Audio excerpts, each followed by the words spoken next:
Bonsoir à tous, voici les principales informations de ce mercredi 25 août 2021.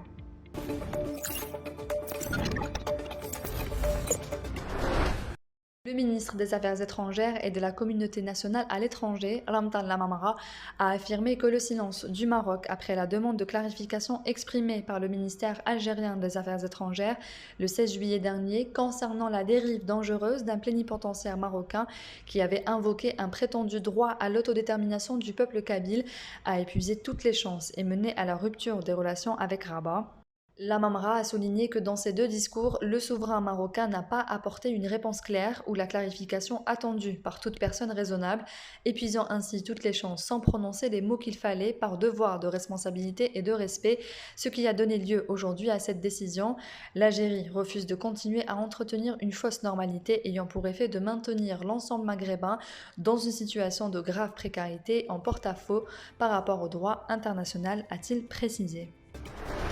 La prochaine rencontre des Verts face aux étalons du Burkina Faso est toujours maintenue au grand stade de Marrakech qui se déroulera à huis clos sans la présence des supporters et ce à cause de la crise sanitaire. La Fédération algérienne de football avait entrepris les démarches pour l'organisation du séjour des Verts à Marrakech en dépêchant depuis quelques jours un émissaire de notre représentation diplomatique au Maroc. La FAF a programmé le vol spécial de la sélection nationale à Marrakech pour le 6 septembre, soit la veille de la rencontre contre le Burkina Faso, pour éviter toute pression inutile, préférant peaufiner sa préparation au Centre technique national Sidi Moussa à Alger.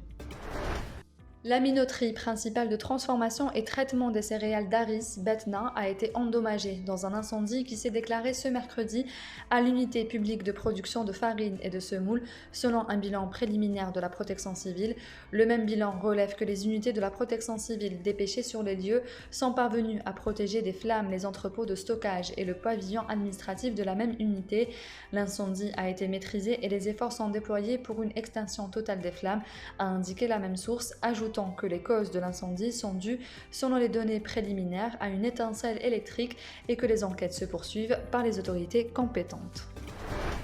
L'Assemblée populaire de Wilaya de Tizi Ouzou a annoncé ce mercredi qu'elle a créé un prix pour la paix, la fraternité et l'unité, discerné dans sa première édition au père du défunt Jamal Ben Smaïn pour son rôle dans la préservation de la cohésion du peuple algérien. Le président de cette assemblée élu, Youssef Aouchiche, a indiqué que ce prix de la paix est discerné au père de Jamal Ben Smaïn pour son rôle déterminant après l'assassinat abject de son fils dans l'extinction de la fitna entre les enfants de l'Algérie. Malgré son drame et son chagrin, le père de Jamal Ben Smaïn a fait preuve d'un sens élevé de patriotisme, de sagesse et de tolérance. Il a intervenu et a mis fin à la fitna que certains cercles voulaient promouvoir entre le peuple d'un même pays, a souligné le président. S'inclinant à la mémoire des dizaines de victimes, citoyens et militaires des incendies, Aouchiche a annoncé que l'Assemblée a décidé de financer la réalisation d'un mémorial à l'effigie de toutes les personnes mortes dans ces incendies.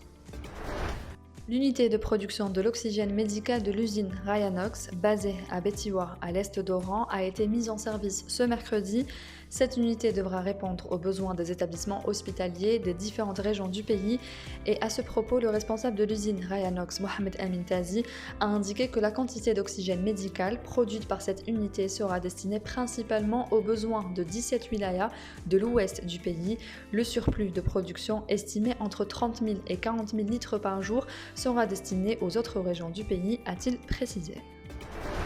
La campagne de vaccination contre le Covid-19 au profit des joueurs, entraîneurs et staff technique des clubs de la Ligue 1 professionnelle de football a été lancée aujourd'hui à la salle Hacha Hassan d'Alger en présence du ministre de la Jeunesse et des Sports, Abdelassar Sebgag. Cette première phase de vaccination obligatoire a concerné les clubs de la capitale, à savoir le Mouloudia d'Alger, l'USMA, le CR Belouizdad, le Paradou et le Nasr Hussein Dey. Cette opération de vaccination se poursuivra plus tard pour les autres formations à travers le pays. Notre objectif est de donner un nouveau souffle à la campagne de vaccination contre le Covid-19 et ainsi pouvoir rouvrir les infrastructures sportives et relancer les activités sportives, a déclaré Sebgag. Nous envisageons également de lancer une opération de vaccination pour les supporters qui bénéficieront d'un pass sanitaire pour pouvoir accéder aux enceintes sportives la saison prochaine, a-t-il ajouté.